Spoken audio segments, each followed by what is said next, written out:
पुरुष और प्रकृति एक है, वो कभी पृथक नहीं हो सकते।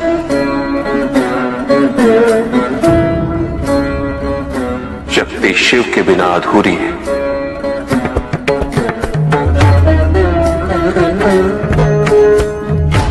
और शिव तो शक्ति के बिना शव के समान है।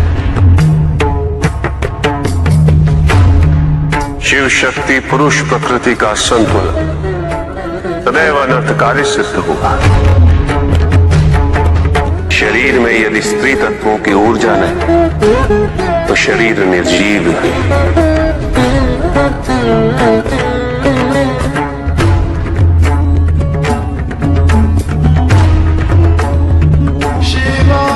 शक्ति और शिव के संपूर्ण रहस्यों को समझ लेना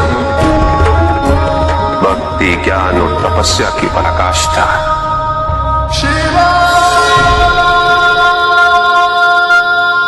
जब ज्ञान के लिए शब्द पर्याप्त ना हो, उदाहरण प्रस्तुत करना अनिवार्य हो जाता है, केवल आपके लिए ही नहीं अपितु आपके माध्यम से समस्त संसार को शिव और शक्ति की संयुक्ता से पुनः अवगत कराना इस प्रसंग का उद्देश्य था, जो पूर्ण हुआ। महादेव महादेव।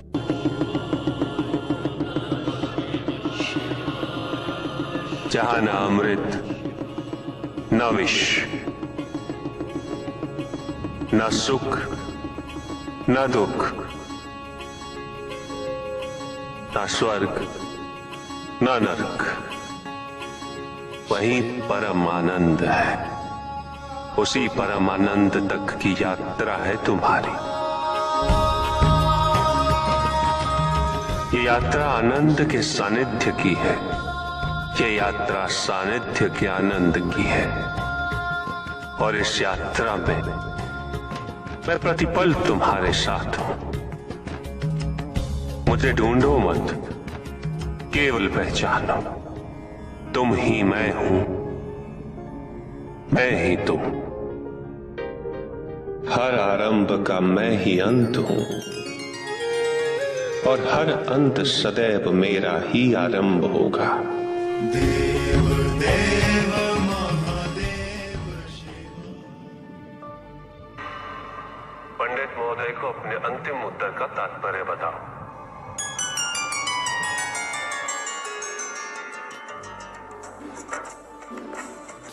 तात्पर्य ये है पंडित जी, इस जगत में एक गुण, दो गुण, तीन गुण, पांच गुण, ये सारे आरोपण मानव का मस्तिष्क करता है। अन्यथा जगत तो ब्रह्म माया है और ये सारे गुण भी माया मात्र है।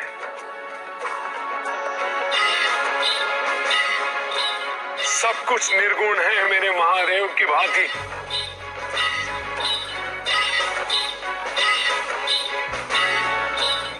और गुण तो मात्र लीला का नाम है। साधु साधु साधु। किंतु प्रभु, ऐसा कोई ज्ञान तो इस संसार में है ही नहीं। वेद तो ईश्वर की आराधना, व्रत, तप, ज्ञान आदि क्रियाओं से करना सिखाता है। तो फिर निर्गुण वाली बात सत्य कैसे हो सकती है? वेद में ही सारा ज्ञान है पंडित महोदय। वेद का सही अर्थघटन करना इस समय संभव नहीं।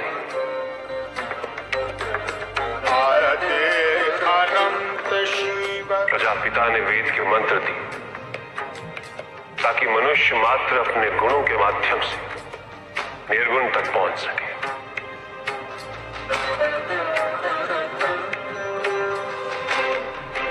किंतु आप सब गुणों की मीमांसा में ही रुक गए। प्रश्न भी आपका और उत्तर भी आप ही का।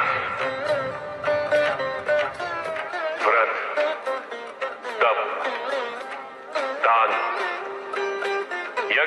इत्यादि से ही संसार का निर्वाह होता है,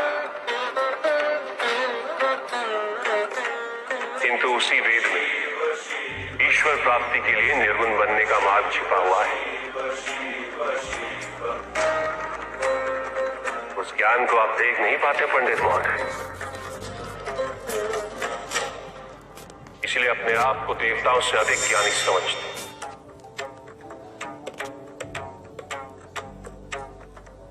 पंडित महोदय, ज्ञान का भ्रम अज्ञानता का प्रथम लक्षण है। इस प्रकार भरे हुए पात्र में कुछ नहीं समाता, उसी प्रकार ज्ञान के अहंकार से भरे मन में अधिक ज्ञान नहीं समाता।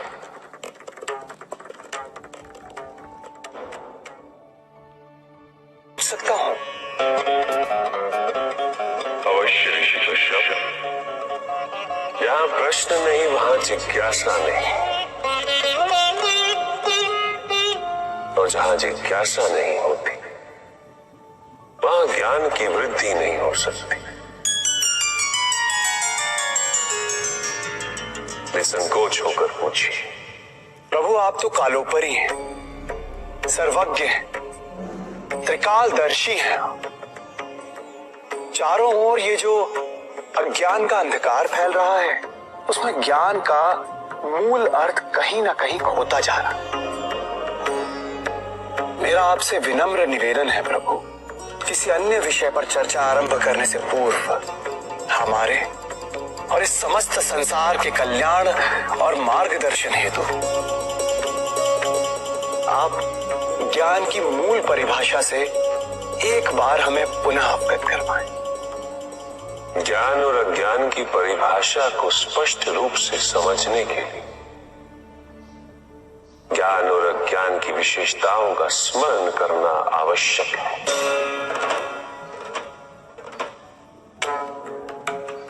जिसके कारण स्वार्थ, विनाश, क्रूरता, अशांति और भय में वृद्धि हो,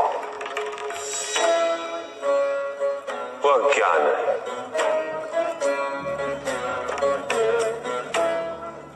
किंतु जो व्यक्ति को उदार, निर्भीक, सहनशील और विनम्र बनाए, वही ज्ञान है। अज्ञान की शक्तियां दुरुपयोग करने हेतु प्रेरित करती हैं, किंतु जो अपनी शक्तियों और अपने सामर्थ्य के प्रति अपने उत्तरदायित्व को समझाए,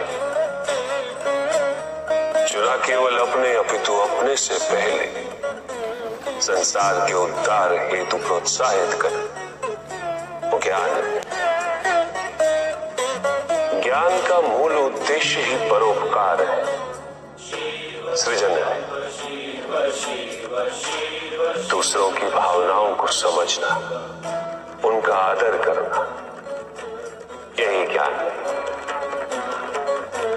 क्योंकि ज्ञान हमें न केवल अपने अपितु दूसरों के दुख और सुख के प्रति भी संवेदनशील बनाता है।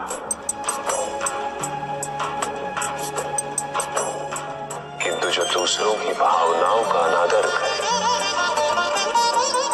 उसे ज्ञान की श्रेणी में कैसे रखा जा सकता है? अज्ञान के कारण व्यक्ति सांसारिकता में बंधता जाता है, मोह माया में उलझता जाता है। अज्ञान परम सत्य से दूर ले जाने का माध्यम है, किंतु ज्ञान व्यक्ति को परम सत्य की ओर ले जाता है। ज्ञान मुक्तिदायक है, मोक्ष का मार्ग है, और इस मुक्तिदायक ज्ञान का सर्वोच्च रूप है आत्मज्ञान, और यही ज्ञान की पूर्णता भी है। ज्ञान और अज्ञान का ये अंतर संसार में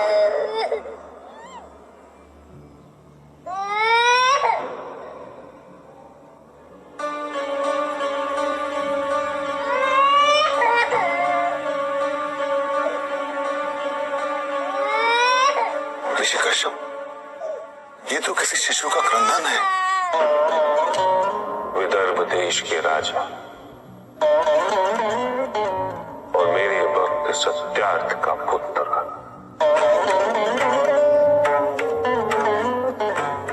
चालू देश के राजा ने सत्यार्थ की हत्या कर दी। सत्यार्थ की पत्नी ने अपने शिशु के साथ अपनी रक्षा करने हेतु वन में शरण ली, किंतु अब तो वो भी मृत्यु को प्राप्त हो चुकी है। भक्ति का उचित मार्ग बताए हमें, ताकि मेरी भांति दूसरा कोई भूल ना करे। भक्ति मुक्ति का आधार है पुष्पधर, और मुक्ति तो केवल समर्पण से ही संभव होगी। और समर्पण के लिए पुष्प नहीं, स्वर्ण नहीं, आभूषण भी नहीं, रत्न नहीं, धन नहीं, विधि विधान नहीं, केवल अपने मन को अर्पित करना अनिवार्य है। जानना चाहते हो पुष्पधर कि वो कौन से पुष्प हैं जो मुझे अत्यंत प्रिय है? इंद्रियों का नियंत्रण, दया,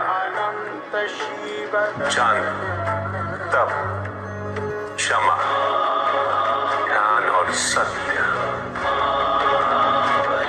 और जब कोई मेरे इन पुष्पों से आराधना करे, मैं अवश्य प्रसन्न होता। भक्ति में भव्यता आवश्यक नहीं है पुष्पधर, अपितु सरलता आवश्यक है। भक्त के लिए ये समझना अत्यंत कठिन हो जाता है। प्रायः भक्ति कब मोह में परिवर्तित हो जाती है।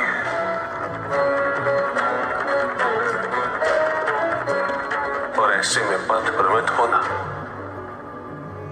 अनिवार्य है।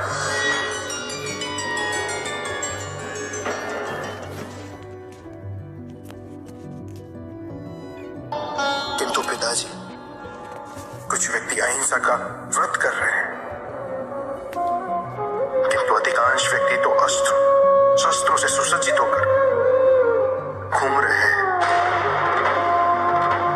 शरीर की रक्षा के लिए बड़े दुर्ग बनाए जा रहे हैं, कवच बनाए जा रहे हैं, क्योंकि उन्होंने स्वयं योग और शुभता के कवच का त्याग कर दिया पुत्र। क्योंकि अब शुभता उनके लिए जीवन को जीने का आधार नहीं रह गई। क्योंकि योग तो अब केवल उनके लिए एक कठिन सी साधना है। जो व्यक्ति, जो समाज योग से और साधना से जितना विमुख होगा, वो समाज आत्मरक्षा के लिए कवच, दुर्ग और अस्त्रों और शस्त्रों के निर्माण हेतु सदैव विवश होगा। व्यक्ति के अंतर मन से शुभता जितनी ही क्षीण होती जाएगी, योग की अग्नि जितनी कम होती जाएगी, उसके जीवन में अंधकार की अग्नि भी उतनी ही प्रचंड होती जाएगी। समाज में ऐसे अभिमानी और अहंकारी व्यक्तियों की संख्या सदैव बढ़ती रहेगी पुत्र। समाज में उतनी ही तीव्रता से युद्ध और अस्त्रों के अनुनाद की दिशा में अग्रसर होगा। किंतु पिताजी, जो समाज योग शुभता से विमुख होता जा रहा है, उन्हें कैसे लौटाया जाए? प्रयत्न चाहे एकमात्र किसी के भी धरातल पे चले। जब तक सृष्टि के किसी भी अंश, जब तक एक प्राणी की शुभता और योग के द्वारा इस समाज को संचालित करना